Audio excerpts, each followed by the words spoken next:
मैंने जानबूझकर शाम की ट्रेन पकड़ी। रात को लगभग 2 बजे ससुराल वाले घर पहुंच गया। घर पर मेरी साली और उसकी चचेरी बहन थी। वह दोनों कमरे में एक ही बेड पर सो रही थी। मैंने उनको बोला, तुम दोनों यहीं लेटी रहो, मैं एक किनारे लेट जाता हूँ। मेरी साली बीच में लेटी थी और उसकी चचेरी बहन एक किनारे लेटी थी। मैं भी कपड़े बदलकर एक किनारे लेट गया, लेकिन मेरी आंखों से नींद गायब थी। मैंने करवट लेने के बहाने अपनी एक टंग अपनी साली के ऊपर रख दी और अपना हाथ उसके ऊपर रख दिया। अब मेरा मन तो साली से प्यार करने लगा। हाथ रखने की वजह से मेरी साली जग गई और मैं सोने का नाटक करने लगा। उसने सोचा थकान की वजह से मैं गहरी नींद में सो रहा हूँ। मेरा हाथ अभी भी उसके ऊपर था और उसकी धड़कन तेज नज़र होती दिख रही थी। शायद मेरी साली के अंदर भी वासना का असर आ रहा था। थोड़ी देर बाद वह अपना हाथ मेरे ऊपर रखने लगी।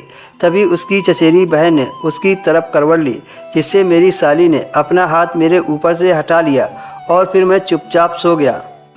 मैंने मन ही मन सोच लिया था कि मेरी साली के साथ मामला सेट हो सकता है, और एक तरफ से मन ही मन उसकी चचेरी बहन पर गुस्सा आ रहा था। अगर आज वह ना होती तो आज ही मैं अपनी साली के साथ प्यार कर लेता।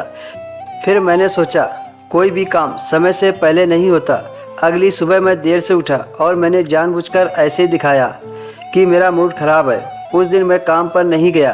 दोपहर का खाना खाने के बाद मैं अपने कमरे में आकर लेट गया। थोड़ी देर बाद मेरी साली भी काम खत्म करके मेरे कमरे में आ गई और पूछने लगी, जीजा जी आज आपका मूड कुछ ठीक नहीं लग रहा है, क्या बात है? मैंने साली से बोला, मेरा जीवन पूरा निराश हो गया है। मेरी बीवी मुझसे दूर है और मैं यहाँ पर पड़ा हूँ। सब लोग अपने परिवार के साथ रह रहे हैं, मुझे बीवी का प्यार भी नहीं मिल पा रहा है। यह सुनकर मेरी साली बहुत परेशान हो गई और रोते हुए बोली, सब मेरी वजह से हो रहा है, मेरी वजह से ही आप दोनों को परेशानी उठानी पड़ रही है। मैंने उसको समझाया ऐसा नहीं है, लेकिन उसने रोना बंद नहीं किया। फिर मैंने उसको गले से लगा लिया और उसको चुप कराने लगा, और उस दिन से हम दोनों में अच्छी तरह बातचीत होने लगी। मैंने उसको समझाया मेरी बीवी की कमी को तुम पूरा कर सकती हो। साली बोली, वो कैसे? मैंने कहा, मैं जैसा कहूँ तुम वैसा ही करो। उस दिन मेरी साली ने मेरी बात मानकर मेरे को खुश कर दिया और उसने साली का पूरा फर्ज निभाया। एक पत्नी बनकर मुझे उस दिन से अपने ससुराल साली के साथ रहने में काफी मजा आने लगा।